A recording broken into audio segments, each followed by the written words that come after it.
Yo, magandang araw mga boss amo. Meron nga pala tayong gagawin dito. Ayaw daw mag-start ng motor ni Bossing. Kaya pinatulak na lang niya sa kasama niya. Subukan natin i-start mga boss amo. Sir, start mo nga po. Start mo nga.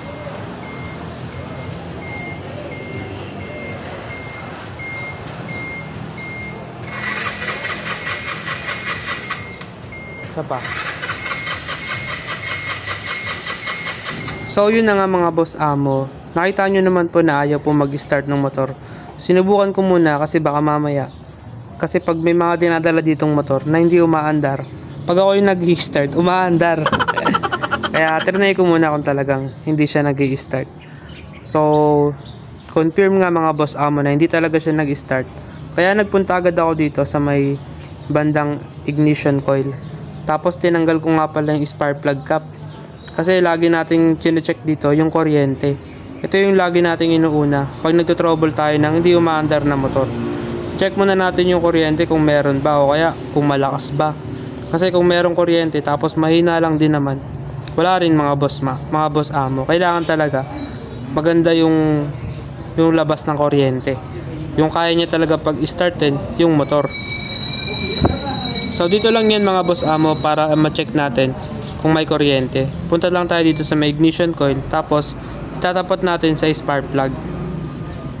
Yan mga boss amo, i-check na natin.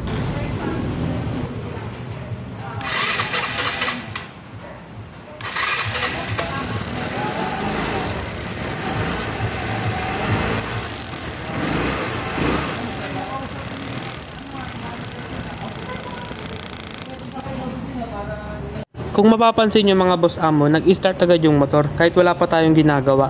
Tinanggal lang natin yung spark plug cap. So kapag ganito mga boss amo, posibleng sira dito yung spark plug cap lang.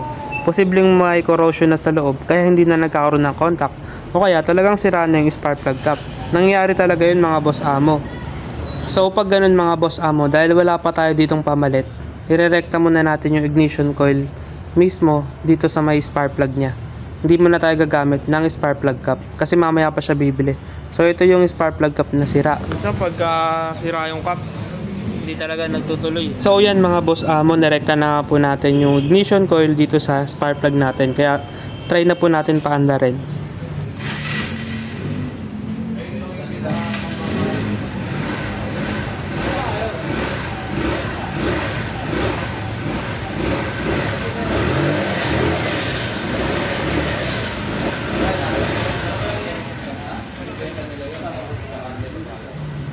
So yun na nga mga boss amo, umandar na nga yung motor. Akala kasi nung may-ari nito, papalitan na daw ng karburador. Yun yung sinabi niya sa akin. Pero yun pala, kaya pala ayaw mag-start. Sira lang pala yung spark plug cap niya.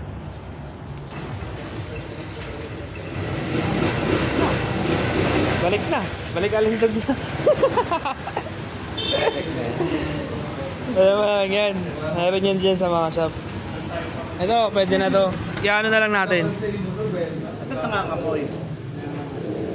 Eh matagal na hindi na-start eh. Ha? Matagal hindi na-start, naipon na yung gas.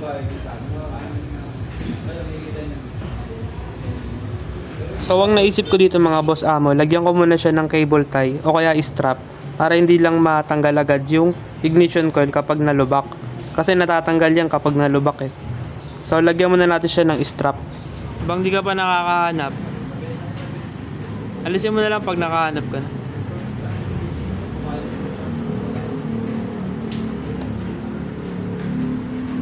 Testing. Start.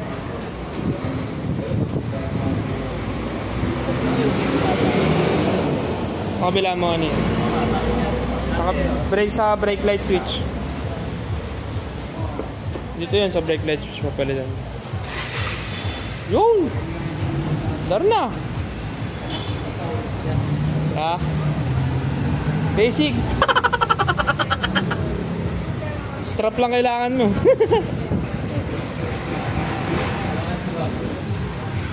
Wala eh, sira na yung cap.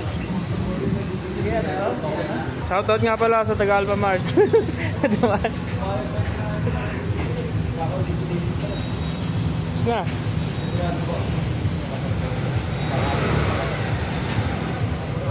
Testingin mo muna, baka kung mamamatay.